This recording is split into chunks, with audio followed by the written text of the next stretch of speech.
month's technique is going to be an acrylic paint resist. I originally learned this technique in the February-March 2007 Technique Junkie newsletter. It was an online bonus technique, and it was submitted by someone named Judy Hayes. So let's get started. The first thing you want to do is you want to take a piece of canvas paper. I get this at, I think, Hobby Lobby or Michael's, and this is actually by Canson, I believe, and it's called Canva paper. You're going to go ahead and you're going to cut that 3 7/8 by 5 1/8, and then you want to take an acrylic paint dauber, and these are by Ranger, and this one is called Willow. And you want to go ahead and paint the entire piece of cardstock with the willow color. So just dab it and then go ahead and pull it along. Just like that. When I went to try this technique earlier today, again, I was having a problem with my daubers being clogged. And there's a great video on Tim Holtz's website where you can go and he'll show you how to get them unclogged if you haven't used them in a while. So I'm almost done. Just like that. Just get good coverage. And it dries pretty fast, but since we need to save time, I'm just going to dry it with the heat gun for a sec.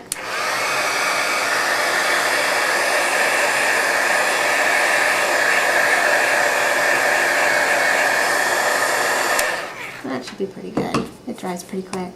And the next thing I want to do is I want to take my stamp, and this stamp is called The Bridge of Sighs, and it is from Lasting Impressions with Panache. And I want to go ahead and use another paint dauber, and this time I'm using the Pitch Black. And you want to go ahead and just use that to ink up your stamp. So just dab it on, get good coverage.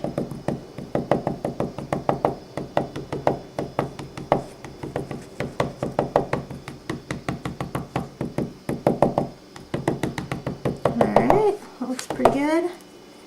And then you're going to want to go ahead and you're going to want to stamp it on the cardstock, on the canvas cardstock. So just go ahead and line it up and then stamp it.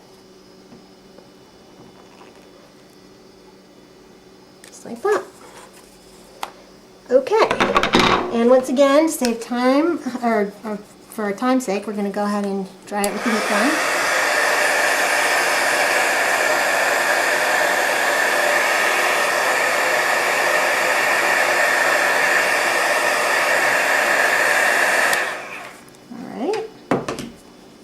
Pretty good.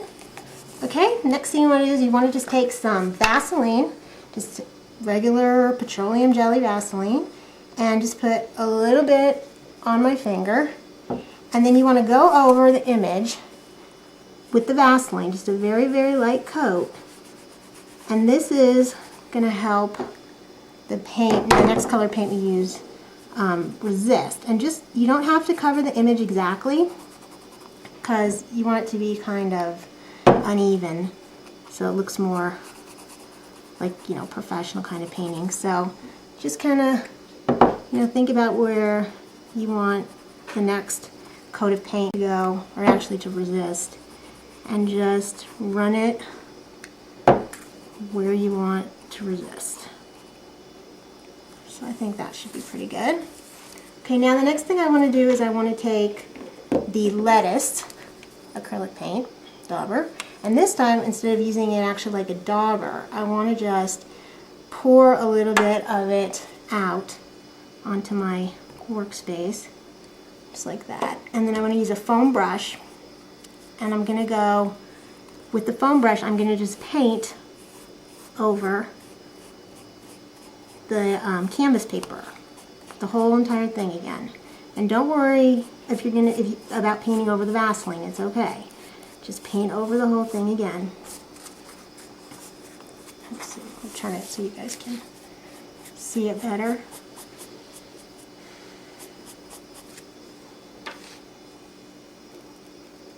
Get a little bit more paint.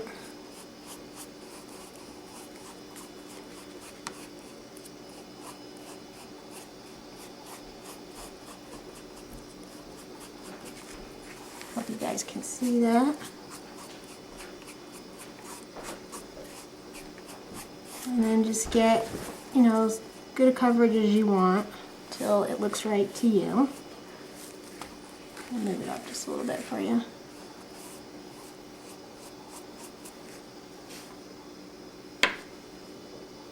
A little bit more paint.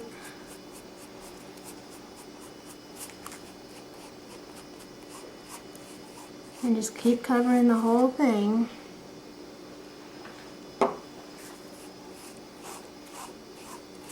Until you've got it covered the way you want it.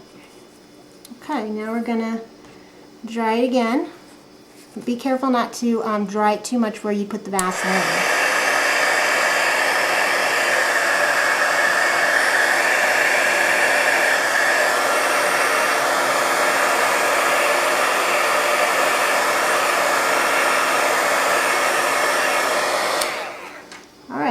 And then the last thing you want to do is you want to take a paper towel and you want to go over the part where you had put the Vaseline. And as you can see, the paint that was where the Vaseline was will just wipe off. And you'll have, and then the image will look like a piece of canvas. Like you painted a piece of canvas. Just like that. So anyways, let me bring back the finished card. Again, here's the one that I've already done. And this one, on this one here, I went ahead and I matted it with a piece of black cardstock, 4 by 5 1/4, and then I matted that on a piece of green cardstock, 4 1/4 by 5 1/2. And that was the die cuts with a view green 3.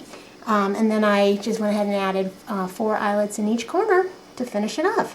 So that's it. I hope you have enjoyed today's technique. If you have any questions, let me know.